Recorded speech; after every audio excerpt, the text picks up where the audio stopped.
Today's show is sponsored by Indie Film Hustle's Filmmaker process. We provide filmmakers with professional services to get their films or series funded, finished, and distributed. For more information, go to filmmakerprocess.com.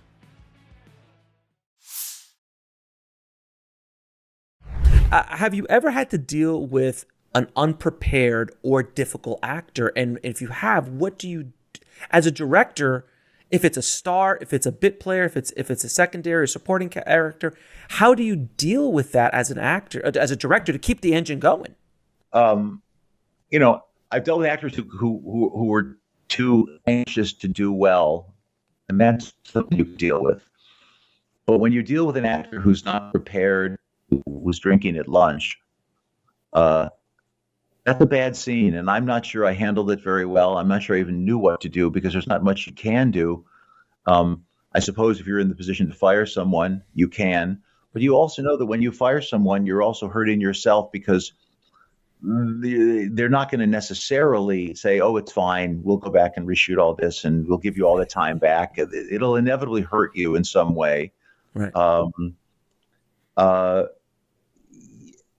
I think there are two things. One, there are a lot of us, I think, who are perfectly willing to call each other out of the blue.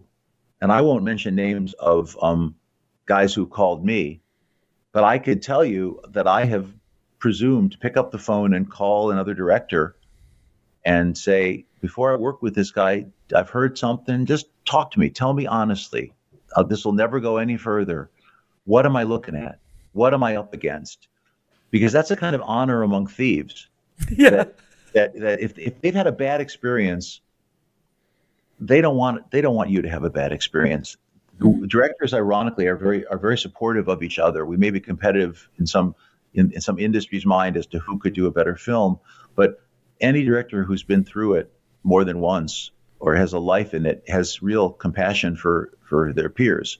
Mm-hmm. So I will call people and they will call me, and so that's one fail-safe to avoid that thing happening.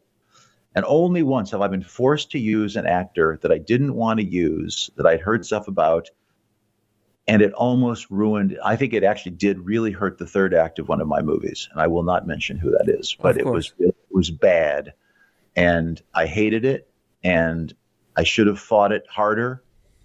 It was because the movie was going way over budget, and they felt they needed another star, and it was just a bad scene. So there was that. But the other thing is if there's a way that, you're not going to get a movie star to read for you. Right. But you can try to spend time with them. And even though it seems awkward, really try to talk honestly and get the measure of who that person is, because people will tell you who they are.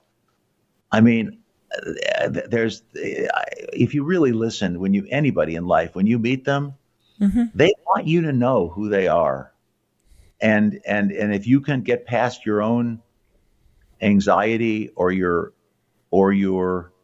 expectations, mm-hmm. I need this person to be in my movie, therefore I'm going to like him. Right. But in fact, what they're saying is crap, or what they're saying is terrifying about, their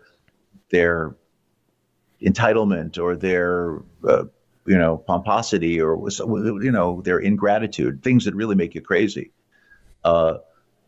You end up, if you end up casting that person, then you get what you deserve. Amen. Amen.